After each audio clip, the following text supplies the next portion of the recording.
Si moi qui vous parle ce soir, j'avais assassiné 3 femmes, ou par vice, ou par désespoir, si je l'ouvrier dans le drame, comme on exerce son métier, naviguant dans l'hémorragie, comme on cultive ses rosiers dans les jardins noirs de sa vie,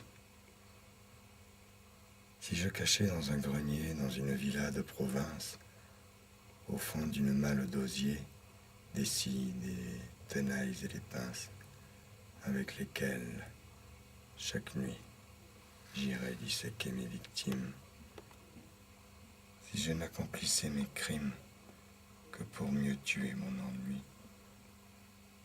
si je collectionnais chez moi les photos de mes disparus pour me souvenir de mes doigts se crispant sur leur gorge nue, je viendrais au tabac du coin, boire le pastis avec mes potes qui n'iraient pas chercher plus loin, et nous taperions la belote. Quelquefois, dans les journaux du soir, je m'offrirais 4 colonnes qui ne déboucheraient que sur du noir.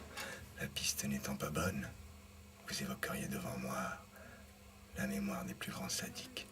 Je vous répondrai n'importe quoi, avec un sourire angélique. Je serai tel que je suis, barbe comprise, joviale d'un commerce charmant. Vous me parleriez de ma franchise, je serai tel que me voici, avec ma gueule et ma brioche.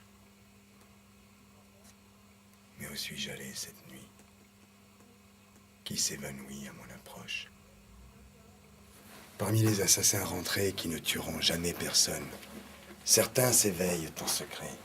Quand on les découvre, on s'étonne. On oublie systématiquement qu'on a bu le pastis ensemble. Celles dont ils furent l'amant soudain s'en souviennent et tremblent. Si le soleil de mes vieux jours dormait dans une banque en Suisse, je disparaîtrais à mon tour, à la barbe de la police. Un lingot d'or qu'on glisse à temps dans le coffre-fort d'un ministre qui se réveille, à bon escient, rend quelquefois la vie moins triste. La terre s'en va dans le cosmos, et c'est une orange pourrie. De la fleur de peau jusqu'à l'os, il ne reste que la folie. Au centre d'un cercle vicieux que j'aurais tracé pas à pas, j'irai calme et silencieux cuisiner mon dernier repas. Elle avait 35 ans de plus que moi, la milliardaire de Syracuse. Je l'ai vraiment tuée sous moi, sans le moindre sourire d'excuse. Si. J'avais au fond des yeux comme une étincelle de givre, un soleil noir et capricieux qui vous laisse sans rien à dire. Elle avait l'accent nasillard des Hérodiades d'Amérique. On s'était croisés par hasard dans un hôtel sur la Baltique. Elle avait 145 ans et paraissait 3 fois son âge. Son rire était décourageant, lui ravinant tout le visage. La tuée ne fut pas très gaie, elle est morte la bouche ouverte, tel un crocodile drogué, me laissant sa fortune offerte. Je suis assez bon comédien, et vous êtes tous assez crédules. Un instant, réfléchissez bien. Mon idée n'est pas ridicule.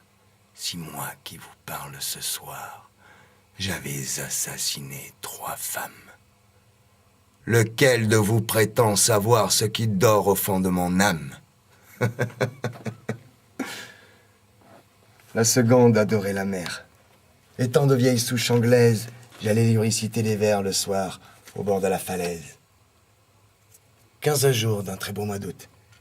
Elle a dû me quitter le 16, pour aller voguer Dieu sait où.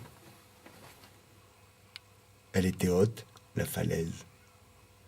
La plaisanterie mise à part, vous ne verriez pas de scandale à ce que ce soir, la 3e ne soit dans la salle.